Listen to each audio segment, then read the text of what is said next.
சஹாபாக்களை என்ன செஞ்சாங்க, ஹிஜ்ரத்தாக அனுப்பி வைத்தாங்க. உமர் ரலியல்லாஹு பட்ட பகலில் போனாங்க.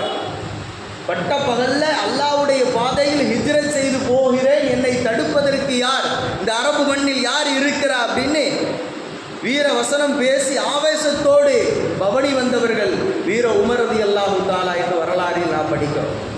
ஆக அப்படிப்பட்ட இரட்டை வாழ் வீச்சாளராக இருந்தவர்கள் அன்றைய காலத்தில் உமர் ரலியல்லாஹு தஆலா. அப்போ அதுபோல விஷயங்களை உள்ளம் சார்ந்த விஷயங்களை நம்முடைய மாணவர்கள் அதை கையில் எடுப்பார்களே ஆனால் எந்த ஒரு தீய சக்தியின் மூலமாக, எந்த போதை வஸ்துக்கள் மூலமாக நம்முடைய தலைமுறையர்கள் ஆட்கொள்ளப்பட மாட்டார்கள். இன்றைக்கு மறைமுகமாக நம்முடைய பகுதிகளில், இஸ்லாமியர்கள் அதிகமாக வாழுகிற பகுதிகளில் இவன் மேலே ஏதாவது ஒரு எஃப்ஐஆர், ஏதாவது ஒரு கேஸ் ஃபைல் பண்ண முடியுமா, இவனுடைய லைஃப்பை எப்படி டோட்டல் கொலாப்ஸ்னாக ஆக்குறது, இவனுடைய வாழ்க்கையே நம்ம என்ன செய்யணும், ஒரு நிர்மூலமாக்கணும் என்பதை குறித்து ஒவ்வொரு விஷயங்கள் நடைபெறுகிறது. 3 எழுத்து துரோகிகளா, அது தெளிவாக நாம் சொல்ல தேவையில்லை. நல்ல யோசிக்கணும் அன்பிற்கிடையவர்களே. நம்முடைய சமுதாயத்தை சீர்குலைப்பதற்காக வேண்டி சீர்கேடுகள் பல விதத்தில் நடங்கேறி கொண்டேதான் இருக்கிறது. நாளொரு மேனியும் பொழுதொரு வண்ணமாக நாம் நாடு ஏடுகளிலும் கண்களுக்கு எதிராக பார்க்கிற விஷயங்கள். இந்த ஃபர்தா இஷ்யூலாம் ஏன் வந்துச்சு சொல்லுங்க? இவ்வளோ நாள் காலங்காலமாக நம்முடைய பெண்கள் போட்டு போகிறாங்க இந்த ஹிஜாபுடைய விஷயம். இந்த ஃபர்தாவுடைய இஷ்யூ ஏன் வந்துச்சு? காரணம், நம்முடைய பெண்கள் கல்வியில், எஜுகேஷனில், ஒரு நாலேஜில் இப்போ தான் ஒரு 10 இயர்ஸாக ஒரு இம்ப்ரூவ்மெண்ட் ஆகிட்டு வராங்க.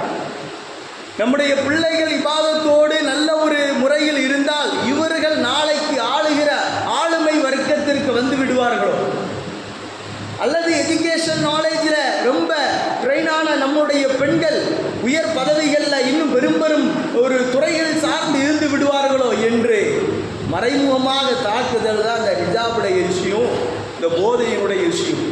போதையினுடைய கண்ணோட்டத்தில் நம்முடைய இளைஞர்கள் இன்றைக்கு டார்கெட்டாக இருக்கிறாங்க. பரதாவுடைய இஷ்யூவில் நம்முடைய பெண்கள் டார்கெட்டாக இருக்கிறாங்க.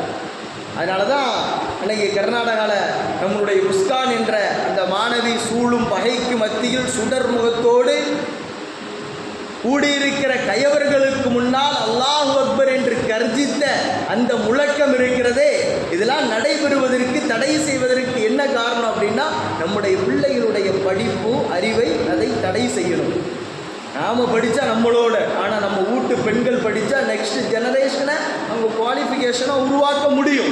இதை எப்படி இந்த முன்னேற்ற பாதையில் எப்படி அதை தடை சேர்க்க வேண்டுமோ அந்த அளவுக்கு தடை செய்வதற்கு அந்நிய ஆதிக்க சக்திகள்